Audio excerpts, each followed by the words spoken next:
আসসালামু আলাইকুম। আমরা স্ক্রিনে দেখতে পাচ্ছি একটি অঙ্ক রয়েছে তরঙ্গ চ্যাপ্টারের ইসাক স্যারের বইয়ের অঙ্ক নাম্বার ৮। দুইটা শীর্ষলাকার কম্পাঙ্কের পার্থক্য ২১৮ হার্টজ। বাতাসে শলাকার দুটি যে তরঙ্গ উৎপন্ন করে তাদের একটির দুটি পূর্ণ তরঙ্গ দৈর্ঘ্য, অপরটির তিনটি পূর্ণ তরঙ্গ দৈর্ঘ্যের সমান।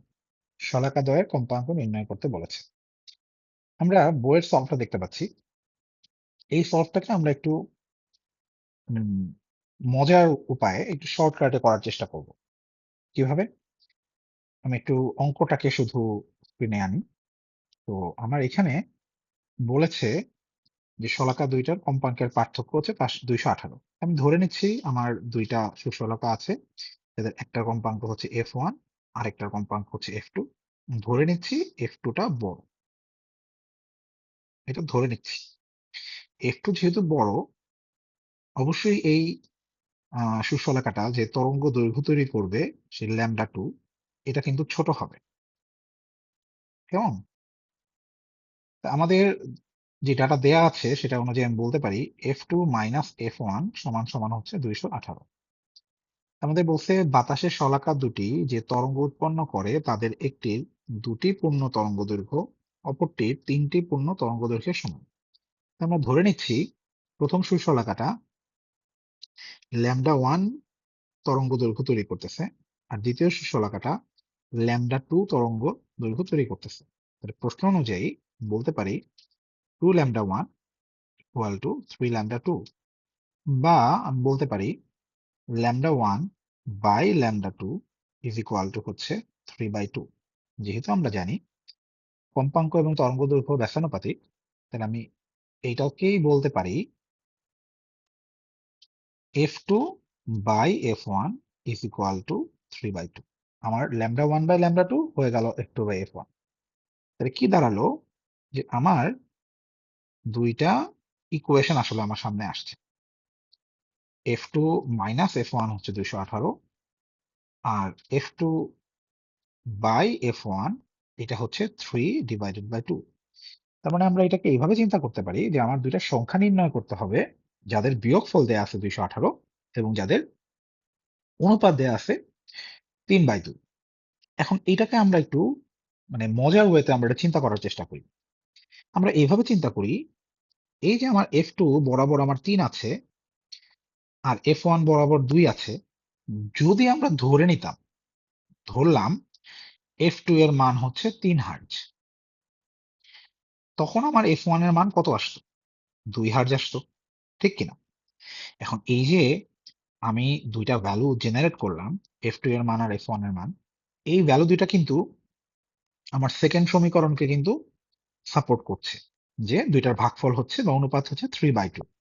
কিন্তু এটা কিন্তু ১ নাম্বার সমীকরণটাকে কিন্তু সাপোর্ট করছে না, যে আমার F2 আর F1 এর বিয়োগফল আমার গিভেন ভ্যালু গুলা থেকে কিন্তু আসছে 1, কিন্তু আমার লাগবে কত? ২১৮। তার মানে আমি যে মান দুইটা আন্দাজ করলাম ৩ আর ২, আমার মান দুইটা আসলে আসল উত্তর না, সঠিক উত্তর না। আমি কি করলাম? আমি বুদ্ধি করে এই ইকুয়েশনটাতে উপরে এবং নিচে ২ দিয়ে গুণ করলাম। এখন একই সংখ্যা দিয়ে তো উপরে নিচে গুণ করা যায়, তাই না? তাহলে আমি নতুন ২ টা সংখ্যা পাইলাম। একটা হচ্ছে ৬ আর একটা হচ্ছে ৪। মানে আমি যদি এখন F2 কে ৬ হার্টজ ধরি, আমার F1 এর মান কিন্তু হবে ৪ হার্টজ। এখন দেখো আমি যে নতুন মান ২ টা পেলাম, F2 এর মান ৬ আর F1 এর মান যে ৪ পেলাম, এদের ভাগফল কিন্তু আবার ৩/২, যেটা সেকেন্ড ইকুয়েশনকে সার্টিফাই করে। কিন্তু প্রথম ইকুয়েশনকে কিন্তু এটা এখনো সাপোর্ট করছে না, কারণ আমার বিয়োগফল কিন্তু এই দুইটার বিয়োগফল হচ্ছে ২, আমার বিয়োগফল লাগবে হচ্ছে ২১৮। এখন তুমি এটাকে এইভাবে চিন্তা করো যে একটু আগেই তো আমার সংখ্যাগুলোর মধ্যে বিয়োগফল ছিল ১, তাই না? হুট করে আমি কি এমন করলাম যে আমার বিয়োগফল ২ হয়ে গেল? আমি কি এমন করছি? আমি উপরে নিচে ২ দিয়ে গুণ করেছি, এই জন্য বিয়োগফল ২ হয়ে গেছে। তার মানে কি? আমি যদি এই ইকুয়েশনকে উপরে নিচে যদি ৩ দিয়ে গুণ করতাম, তাইলে যে সংখ্যা দুটো আসতো ৯ আর ৬, তাদের বিয়োগফল কি ৩ হইতো? হ্যাঁ, ৯ আর ৬ এর বিয়োগফল কিন্তু ৩। তার মানে আমি এখানে অনুপাতটাকে উপরে নিচে যেই সংখ্যা দিয়ে গুণ করি না কেন, আমার অনুপাতটার নতুন যে দুইটা সংখ্যা জেনারেট হবে সেই দুইটার বিয়োগফল কিন্তু ততই হবে। আমি 3 দিয়ে গুণ করলে বিয়োগফল 3 হবে। আমি যদি 4 দিয়ে গুণ করি তাহলে কিন্তু আমার বিয়োগফল হবে 4। এখন আমার বিয়োগফল কত দরকার? 218 দরকার না? তাহলে আমি যেটা করতে পারি, আমি এই ইকুয়েশনটাকে 3/2 উপরে নিচে আমি বিয়োগফলটা দিয়েই গুণ করে দিই 218। তাইলে আমার উপরে আসলো 654 আর নিচে আসলো 436। এই দুইটার ভাগফল কিন্তু 3/2 কিন্তু বিয়োগফল কিন্তু 218। তার মানে আমার সঠিক উত্তর হচ্ছে 654 এবং 436। এই নিয়মটা কিন্তু খুবই মজার, তাই না? যদি আমাদেরকে ধরো ডাটা ভিন্ন দিত, ধরো আমাদেরকে যদি বলতো দুইটা সুষলাকার কম্পাঙ্কের পার্থক্য হচ্ছে 100 হার্জ, আর কম্পাঙ্কের অনুপাত ধরো বলে দিল 5/4, 5/4 যদি বলে দিত, আমি কি করতাম? আমি 5 দিয়ে 100 কে গুণ করতাম, আমার F2 এর ভ্যালু আসতো 500, আর এই 4 দিয়ে 100 কে গুণ করতাম, আমার F1 এর ভ্যালু আসতো 400। দেখো এই দুটাকে বিয়োগ করলে কিন্তু আমার ঠিকই 100 হয়, আর ভাগ করলে কিন্তু আমার 5/4 কিন্তু হচ্ছে। এখন এই যে একটা শর্ট টেকনিক, এটা কেন কাজ করছে? কারণ আমাকে শুরুতে যে সংখ্যাগুলো দেয়া ছিল সেই সংখ্যাগুলোর মধ্যে গ্যাপ ছিল 1। আমার একটা অনুপাতের যদি উপরে এবং নিচের সংখ্যা দুটার মধ্যে গ্যাপ থাকে 1, আমি উপরে নিচে যত দিয়ে গুণ করি না কেন আমার গ্যাপটা কিন্তু ততই হয়ে যাবে। হ্যাঁ, গ্যাপটা আমার ততই হয়ে যাবে।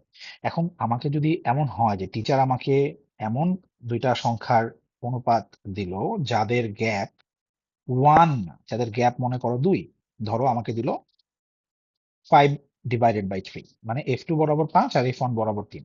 এখন যদি আমি আগের মতো ঠাস ঠাস করে গুণ করতে যাই, তাহলে আমার F2 এর মান কিন্তু আসবে 500 আর F1 এর মান কিন্তু আসবে 300। এদের মধ্যবর্তী গ্যাপ কিন্তু তোমার 100 না, এদের মধ্যবর্তী গ্যাপ কিন্তু 200, তাই না? তার মানে আমার উত্তর কিন্তু মিলছে না। কেন মিলছে না? কারণ আমি যেই সংখ্যা দুইটা দিয়ে শুরু করেছি তাদের মধ্যবর্তী গ্যাপ কিন্তু ইনিশিয়ালি 1 ছিল না, ইনিশিয়ালি তাদের মধ্যবর্তী গ্যাপ ছিল 2। এই জন্য আমার শর্টকাটটা কাজ করতেছে না। তাহলে আমার কি করা উচিত? আমাকে যখন গ্যাপ 1 ছাড়া অন্য কোনো সংখ্যা দিবে, আমি যেটা করব, উপরে এবং নিচে ওই গ্যাপের সমপরিমাণ নাম্বার দিয়ে ভাগ করে দিব। যেমন দেখো, আমার 5/3 কে কিন্তু লেখা যায় 5/2 ডিভাইডেড বাই 3/2। তাহলে আমরা 5/2 মানে কিন্তু 2.5 মানে আড়াই, আর 3/2 মানে কিন্তু 1.5। আড়াই এবং 1.5 মধ্যবর্তী গ্যাপ কিন্তু 1। তাহলে আমি যখনই এখন উপরে নিচে 100 দিয়ে গুণ করব, তখন আমার উপরের ভ্যালুটা আসবে 250 আর নিচের ভ্যালুটা আসবে হচ্ছে 150। তার মানে আমার এখন কিন্তু উত্তর মিলে গেছে। এই দুইটার বিয়োগফল তোমার 100 এবং এই দুইটাকে অনুপাত করলে 5/3 কিন্তু আসে। এখন এই যে আমি একটা ইউনিভার্সাল ট্রিক্স বের করে ফেললাম এই ধরনের ম্যাথ সলভ করার জন্য, এটাকে আমি আরেকটু সহজে চিন্তা করতে পারি। ধরো আমাকে টিচার এরকম দিচ্ছে যে F2 মাইনাস F1 এর মান হচ্ছে 100, F2 বাই F1 এর মান হচ্ছে 5/3।